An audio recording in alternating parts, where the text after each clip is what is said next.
I cannot believe I'm saying this sentence out loud in this lifetime, but welcome back to my YouTube channel.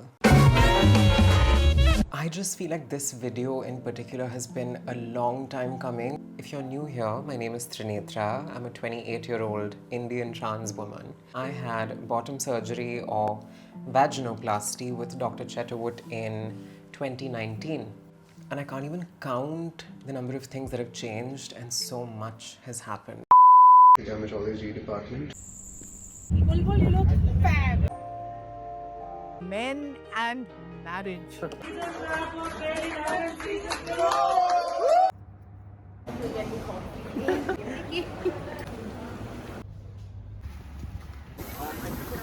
check. I'll double check.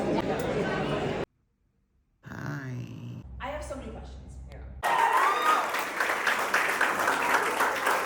Full force, full conviction. There is no such thing as your prime.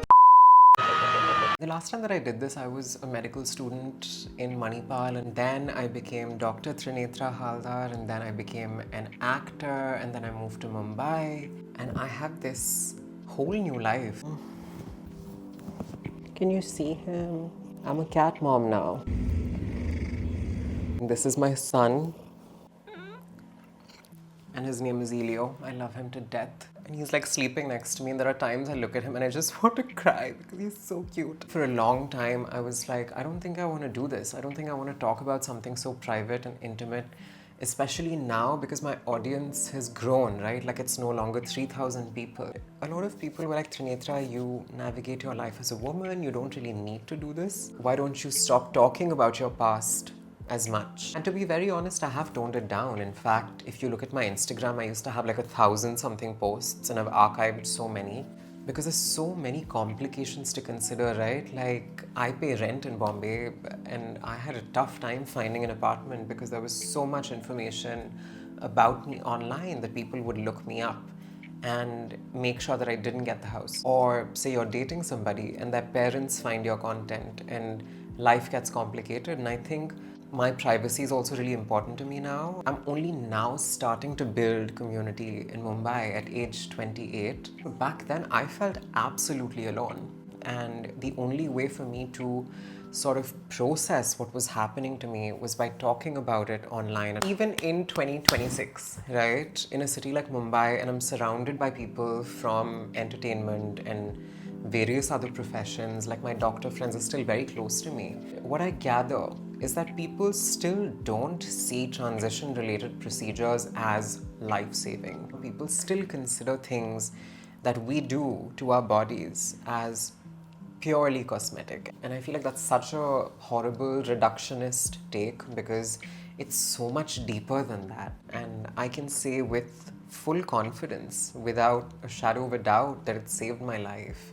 And I keep saying this, but like, medicine saved my life and so did entertainment, and that's why those two things are such a big part of my overall life. You could be someone that's from the community and is maybe looking into having the procedure yourself, or maybe your partner has had it at some point, or maybe it's someone in your family, or maybe you're just curious. I think any reason for you to want to get to know about trans people's lives is extremely valid, and I hope that this answers a lot of your questions. And if it doesn't, please feel free to drop a comment and I'll try to answer as many questions as I can, because I would like for this space to continue to be an educational space. There are some aspects of my life which I really like to remove from things like numbers, you know, like sketching or painting or reading or writing, or even this, you know, I don't want this to be about virality. I want this to be about authenticity, because that is still, after all this time,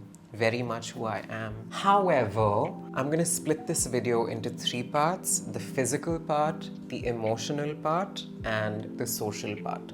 So in the physical part, I'll be talking about the actual surgery, the details, the recovery. The emotional part, I'll talk about my experience with this new body, navigating my emotions as a woman with a vagina. And finally, I'm going to talk about the social aspect of things, which means I will touch upon dating and relationships and sexuality. So you can skip ahead to whichever part you want to listen to.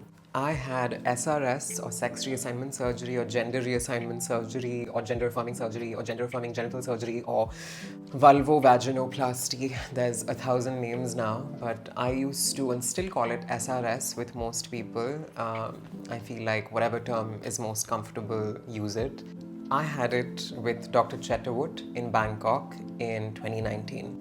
To be more specific, I had both top and bottom surgery together, meaning I had a breast augmentation and my vaginoplasty in the same sitting. And in retrospect, that was a mistake. I feel like that should not have happened because very recently, if you've been following my Instagram, you know that I removed my implants and I don't have them anymore. I don't know if you can tell, but I am extremely happy with my body now. I'll discuss that in a different video maybe. I went there with my father for a period of 30 days and I was staying in Bangkok for 30 days through the period of recovery, which was very, very intense and painful, and I've vlogged through the entire thing. You can check it out on my channel. I can't believe I still have the guts to keep it up, but I feel like it's important, so it's there. I was in a space where I felt just this incredible amount of discomfort with my body. I'd felt it since I was a child, ever since I was like 3 or 4 years old. It was very typical of the gender dysphoria experience where I was very uncomfortable being seen as a boy, being assigned male, being asked to behave like a boy. I was very, very bad at all of that. I think when I first hit puberty at age like 12, 13, 14, and my body had started to change and become more masculine, and my voice became deeper and my facial hair started growing out, general body became more manly, I was just increasingly uncomfortable, and that's when it became very clear to me.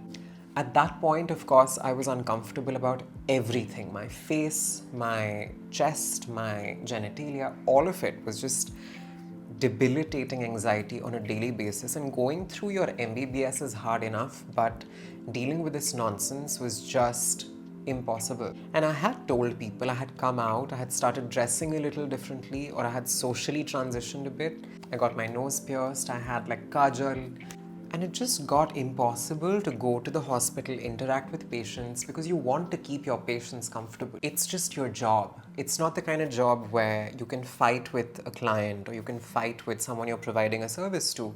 But in medicine, your patient's comfort is the most important thing. And I always took that very seriously, which is why I picked up Kannada really fast, because I wanted to kind of compensate for my appearance a bit. It worked, but at the same time, I was so uncomfortable. I just wanted all of it done ASAP. Which is why I had top and bottom surgery together. I scheduled the surgery about 6 months in advance, I want to say, and at the time, it cost me about 8 lakhs. And the top surgery cost another 4-ish lakhs. I'm quite sure that this will be very different now, but this was in 2019. Why did I choose Dr. Chettawut? From everything that I had read, from whatever I knew in medicine, and most importantly, from whatever I had heard from other girls who'd gone to Chettawut, they were very happy with the aesthetics and the function of the vulva and the vagina. I had actually seen some of his work, in friends of mine, and I was very happy. Because with non-penile inversion, what he does is he creates the vaginal canal with scrotal skin grafts and uses most of the penile tissue to form the outside of the vulva. And the kind of detail he incorporates into the vulvar anatomy, which is the clitoris, the clitoral hood, the labia minora and majora, the vestibule, the vaginal opening, all of those anatomical details were very important to me. I had heard such horror stories about experimental peritoneal vaginoplasty at the time. I'm sure there are surgeons now who do it a lot better. Sigmoid colon, of course, is a lot more invasive, and I didn't want any scars on my abdomen. It can be done like both open and laparoscopically, but I didn't want either option. Like, I just wanted my gut untouched. And of course, with like the traditional penile inversion method, a lot of the penile skin goes into forming the canal itself. Some of my friends have had it done, and they have had issues where they've had to go back in for a second revision procedure to sort of fine-tune the outside of the vulva, and I didn't want to do a second procedure specifically because I was going to be a doctor and I was like, I don't have time for this. Fast forward to 2026, I I'm very happy to report that I have had no complications. Everything looks and works beautifully. Anatomy is intact. I haven't lost any depth. Vaginal stenosis or narrowing is a very common complication where people lose vaginal depth and width over time. But if you're regular with dilating, which I have been, you sort of maintain adequate width and depth. If you're not familiar with what dilation is, you can watch my vlogs and you will understand, or you could just Google it. It's intense. And I have pretty much what I had after surgery, which is 6 inches. Don't laugh. Please don't laugh. But speaking of dilation, that was a very intense and difficult part of my recovery. I feel like because it's a skin graft and grafts can sort of contract. So to keep that from happening, the dilation is very intense. And immediately after surgery for a year, I was dilating for 50 minutes thrice a day. Morning, afternoon and night through my final year of MBBS. So it was absolute hell. I would wake up at like 4:30 in the morning, dilate, come back at lunch, dilate, go back, dilate at night. A lot of people lose depth because they don't dilate adequately, and I know it can be tough, but I thank myself from 7 years ago for somehow putting up with it and making it through so I can enjoy the results today. The physical pain of it lasted for at least, I would say, 3 months, and I only started feeling very normal. And I was able to exercise, walk, run, do all of it with comfort after 3 months. So I was in a lot of pain through my clinical postings, through my lectures, because it's like prolonged standing, prolonged sitting, you can't lie down. I was popping painkillers like candy, which was very bad, honestly, from a health perspective. I would say about a year and a half after the surgery, I was an intern and I started auditioning, I started posting regularly, and this was like COVID time. And that's when stuff blew up and I became a content creator and then an actor. And it was just a wild, wild time. Because right now, 7 years after the procedure, I dilate maybe once a week. And that's more than enough. Not only from an aesthetic point of view, but even from like a function point of view, I'm very happy, which means that I am fully sensate, and sensation has been intact and great from day one, or rather day 12, which is when the dressings were removed and I could tell that I could feel things. And by that I mean you can feel touch the way that you can feel touch on your skin, and you also have sexual sensation in your clitoris because they preserve the nerves attached to it when they're making it. And I also have vaginal sensation because they leave behind the prostate gland, which shrinks, of course, when it's exposed to estrogen. It sort of functions like a G-spot. I would say I'm very satisfied from a clinical and personal POV. And the other question, of course, which people ask you a lot is, can you have an orgasm? And yes, of course you can. That's the point of preserving sensation. It's so that you can kind of experience the full extent of what your anatomy is supposed to do. Many people also ask me, how does a partner find it in comparison to other cis women? I wouldn't be able to answer that question personally because how would I know? But no, my partner has never said that anything is significantly different from a cis woman, but that's, of course, a very subjective thing, right? Because every woman is different, every woman's anatomy is different, and similarly, every trans woman's anatomy is also different, depending on the surgeon, depending on how you've healed and how your skin has reacted. Like, the only difference I would say is that if I haven't dilated in a while, one might require more lubrication. But that is also something that a partner would say is common with cis women, and lube exists for a reason. So I think that's never really been a concern either.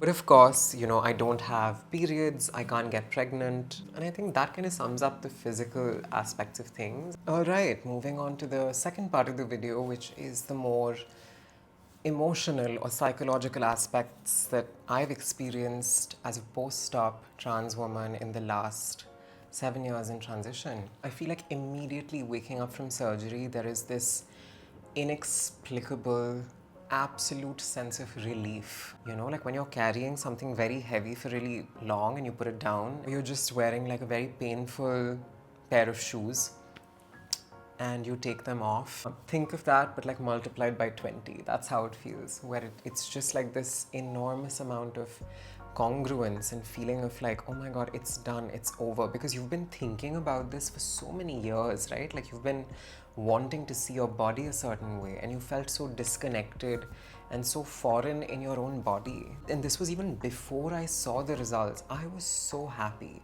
that, you know, results aside, at least that organ is gone. I was someone who used to tuck every day, and by tuck or tucking, I mean, you know, wearing like a pair of tight underwear, so it tucks everything between your legs. So it can be very uncomfortable to sort of navigate life like that, go to college like that, or work like that, so that your clothes fit right, so that you feel, you know, more comfortable in your skin. And to realize that I didn't have to do that anymore was such a sense of relief. I was like, my God, I can't believe that this medical miracle has happened, because that is what it is, right? Like it's a surgeon giving you a whole new lease on life, and that's what it feels like. But then the anesthesia starts to wear off, the pain medication starts to wear off, and the physical pain starts to hit you.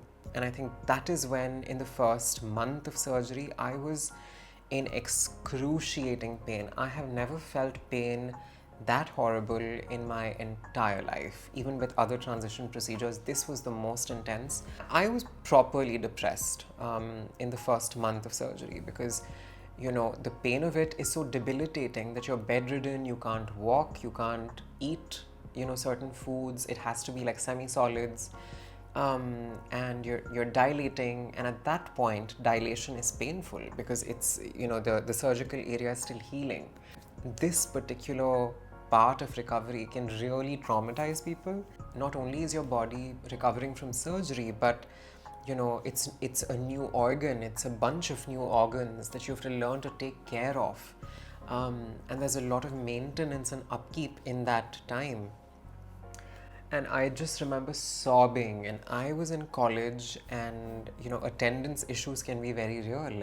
Going to college and dilating 3 times a day, it was really taking a toll on me mentally, especially with like academic pressures mounting in your final year. I had taken therapy seriously up until the point of getting the recommendation letter, because we all need 2 recommendation letters from mental health professionals to be eligible for the surgery, because, you know, you need to be sort of ticked off as mentally sound to undergo this procedure. And after the procedure, I just didn't take it seriously. I was like, I can do it, you know, I'm strong, I know everything, I can handle this. But being a medical student got harder and harder.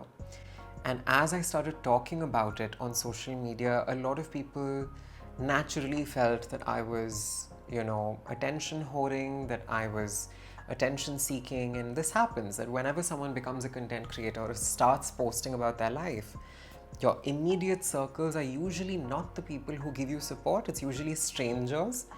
Because to people around you, it seems a little self-indulgent and self-obsessed that who does this person think she is? But I don't know how to explain that it was the only way for me to cope, right? Like talking about it out loud like this to strangers on the internet felt easier. It felt easier than talking to my parents or friends, because I didn't want to be much of a burden, and I'm sure I was anyway, but still. And that was the first time that I was forced to go back to therapy, because I just wasn't myself for a while. You know, I was also very young, I was only 21, and I didn't need medication, but I definitely had hints of depression and anxiety. And there were times that I did have panic attacks from just being so overwhelmed with everything. So it was a tough time. But as the months passed, you know, months 3, 4, 5, 6, and eventually a year, I think it takes that 1 year for you to just digest what has happened to you, because it's a very unreal sort of experience that people can't relate to, because it's not a relatable experience. Posting about it, sharing experiences with other trans people, being told by some of the older trans women I knew that it would be okay, that it gets better, was very important to me. And if you're a young trans person watching this, I want you to know that it gets a lot worse before it gets better, but it definitely gets a lot better. Dilation got a lot easier, it stopped being uncomfortable, it stopped being painful, and after a certain amount of time, I was able to dilate just once a day. Then it became even less frequent after a year, where in the second year, I think I started dilating maybe like thrice a week or 4 times a week. After that, it just becomes a part of your self-care routine, the way that you do skincare, the way that you do hair care or whatever. Like you turn on Netflix or something and you're watching an episode and you dilate for an hour. It's just one of those things that becomes part of your life. As the years go by, like years 2, 3, 4, 5, it stops being this novel, new thing that has happened and it becomes more normal. It becomes more every day. Like, yeah, of course, like this is normal. This is a part of who I am. No matter how much you think that you're strong and you can get through anything, which may well be true, but you do need to realize that these things take time. And after I restarted therapy in 2020 or 2021, I want to say, of course, there have been different therapists, but I have been in therapy for years now, and I still go to therapy, even though I'm not dealing with like things as intense as that. Life is complicated in different ways, and even if it's not, you should still go to therapy because it's kind of like going to your regular doctor or a physician for a checkup. You know, it's just one of those things that helps to kind of check in with yourself as to how you're doing, and I think that that's never stopped, and I'm very, very happy for it. Moving on, the third part of the video, which is the social aspects of, you know, having bottom surgery and what that means for you as a woman or as a trans woman. Something that I noticed immediately after this procedure is that people found it a lot easier to relate to me as a woman. Maybe it was also influenced by the fact that I wasn't as passing as I am today. Like when I had surgery, I was still only 11 months on HRT, which means that a lot of the changes of HRT, like around your face, your body, the way that the fat distribution happens, it hadn't happened yet, including breast growth, you know. So I feel like a lot of the HRT related changes kicked in very hard after bottom surgery because there wasn't like the source of testosterone anymore. That also kind of adds to the emotional turmoil because your hormones are also going through a bit of a change, right? In Bangkok, there were trans women in their 40s and 30s undergoing this after facial feminization and other procedures, and this was like the last thing on their list. For me, it was the first thing. So it can be very variable depending on who is comfortable with what. It just made life easier where I could use the female restroom or I could use the, you know, the female changing room without people giving me looks or without people being like scared or whatever, which is kind of weird because I had no interest in assaulting people. I feel like we really don't focus on the real predators in society enough, and we deflect that conversation onto minorities and trans women when there are actual predators out there that we just refuse to talk about. But anyway, Epstein files. And that brings me to the last part of this video, which is dating and relationships. Oh man, I don't even know where to begin. I think I was extremely young to be doing the things that I was doing at age 21, but you live and you learn. I started dating 6 months after surgery, I would say. And this was a time that I was very much using dating apps. I haven't used one in years now. It was very interesting for me at the time to put on my profile that I'm a post-op trans woman, and I noticed that the dating pool suddenly shifted from like queer men to predominantly straight men. And that was a wild experience because on the one hand, you feel like if a straight man is attracted to you and wants to date you, then you must be a real woman in some ways. There's an internal sense of like validation from that, which is dangerous. If you come from a family like mine where affection was not given very freely, I got a lot of shit from my parents at that age for being too feminine, for not being man enough. So I was really given a lot of tough love, you know, so I wasn't given the softness that a daughter perhaps may be given. And that's not to say that daughters are not raised with 20,000 misogynistic things, of course they are. It's a strange experience to grow up as a queer boy, just not feeling man enough. That also makes you a very easy target for PT teachers and boys in school, and a lot of untoward things did happen then. which is why I always found it very easy to relate to women, because we all grow up with these terrible experiences of like street harassment and just not feeling safe. When you're dating queer men, at least you have queerness in common with them. So there's a lot that you can relate to another person on.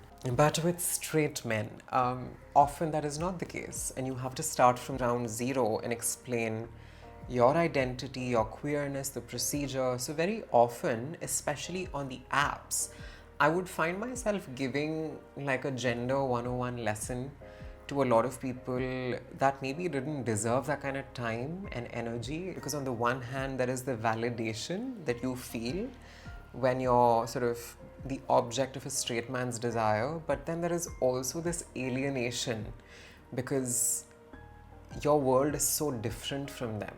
There were unfortunately experiences where I would be seen as like this weird exotic sex object or this doll, and I didn't even realize it was happening. I didn't realize that I was being seen that way. So I would just tolerate a lot of disrespect. I would tolerate a lot of garbage without realizing that this is not okay.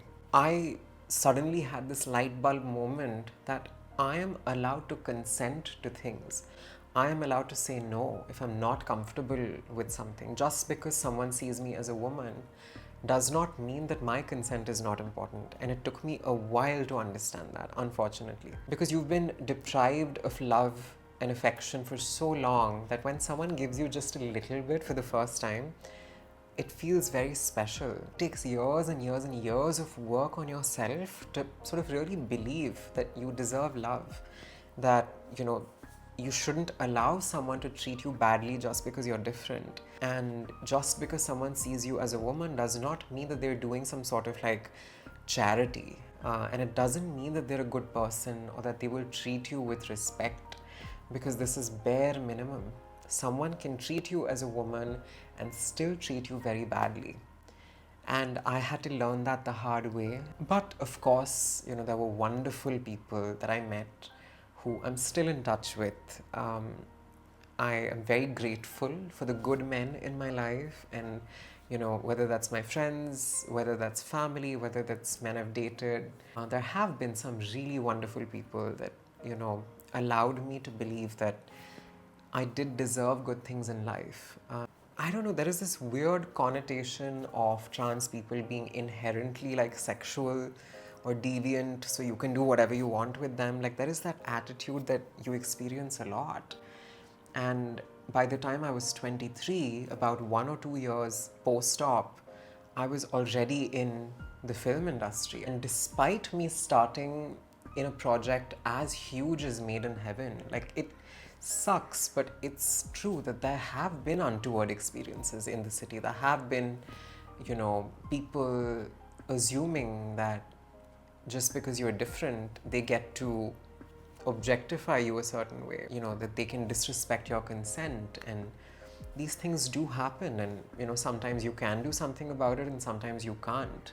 And I think my takeaway from whatever I'm saying right now, especially if you're a young trans woman, is that your consent is very important. Never feel pressured into a situation because you feel like you're different, and that you need to put yourself through something painful or uncomfortable because you want their idea of you being a woman to stay intact. I'm sorry, but we have to talk about this more, that womanhood is not about tolerating. So if the universe and God or whatever you believe in has given you a little bit of choice or autonomy, please exercise it. You're allowed to do it. You deserve to do it. You deserve love. You deserve affection. You deserve all the good things in life that everyone else around you has. And you should never, ever, ever feel like you deserve less because you're different. And that's not to say that become a narcissistic fucking fool and be entitled and treat people like shit. That also happens in some people. Be kind, be generous, always treat people with respect, treat people the way that you want to be treated, is what I tell every young trans person. Never ever stop working on feeling more comfortable with yourself and your body. The more secure, the more confident you feel in yourself, you automatically just become a better person. You know, you are no longer resentful toward the world because you're uncomfortable in your body. If this procedure is something you're considering and want to go ahead with, I want you to know that a beautiful life is possible. You will emerge from it like a butterfly. You will emerge stronger, more resilient, more capable of dealing with life and situations. And I think it might have been the best decision I ever made in my entire life. There will be days when you will feel resentful of your womanhood and resentful of your choices, and you will think, why did I do this to myself? You know, because someone will treat you badly, someone will say something, or someone will not respect your body, and you will feel hatred toward your body. That also happens. But then you will put yourself back together, you will look yourself in the mirror, you will walk out the door, you will go and buy a pair of jhumkas by the side of the road, and you will picture